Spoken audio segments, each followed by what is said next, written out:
It's Thursday, December 1st, and two struggling wearables companies have joined forces in a bid to survive in a surprisingly shrinking tech marketplace. TheInformation.com says FitBit has purchased Pebble, which arguably was one of the first companies to make a truly usable smartwatch way back in 2013. But after initially raising millions to fund that first watch, it's been slow going in the wearables market, especially after Apple debuted the Apple Watch in 2015. Pebble laid off a quarter of its workforce earlier this year despite rolling out a new version of their smartwatch, and Fitbit isn't faring much better with the stock price hovering close to $8, or 60% lower than their IPO price. The wrist wearables market has actually shrunk by almost half, with only Garmin and Samsung showing any growth numbers. Fitbit reportedly paid about $40 million for Pebble, far less than the $200 million Pebble's CEO was hoping for.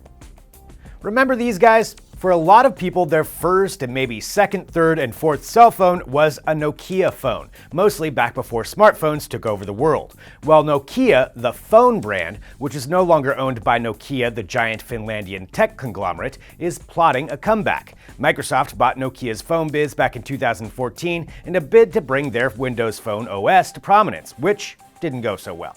So now a new group, HMD Global, which is led by a Nokia veteran, has wrangled the brand, and they're hoping to launch an Android-powered smartphone next year because clearly there aren't enough Android phones on the market already.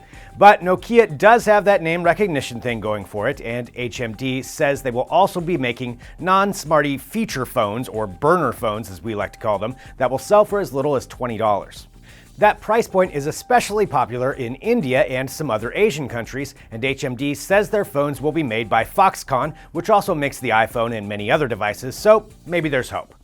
There once was a time when Apple's Maps app was the laughingstock of the tech world, but give Tim Cook credit, they've stuck with it, and it's steadily improved to the point where it's pretty much as reliable as anything else out there, but perhaps a bit less entertaining than it once was. Anyway, Bloomberg is saying that Apple is enlisting a new tactic to improve Maps data and design, and it has a thoroughly modern twist. They're going to use drones. Apple apparently filed an FAA request in 2015 that granted them permission to use the buzzing UAVs for data collection, photography, and videography.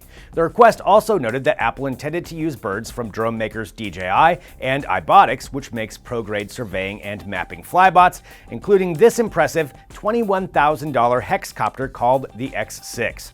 We'll try to get one in for review.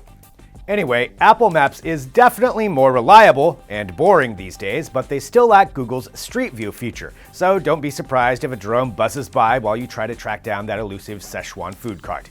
Data from above. That'll do it for DT Daily today. Be sure to hit our Facebook page and YouTube channel for the latest news and reviews, and we'll be right back here tomorrow.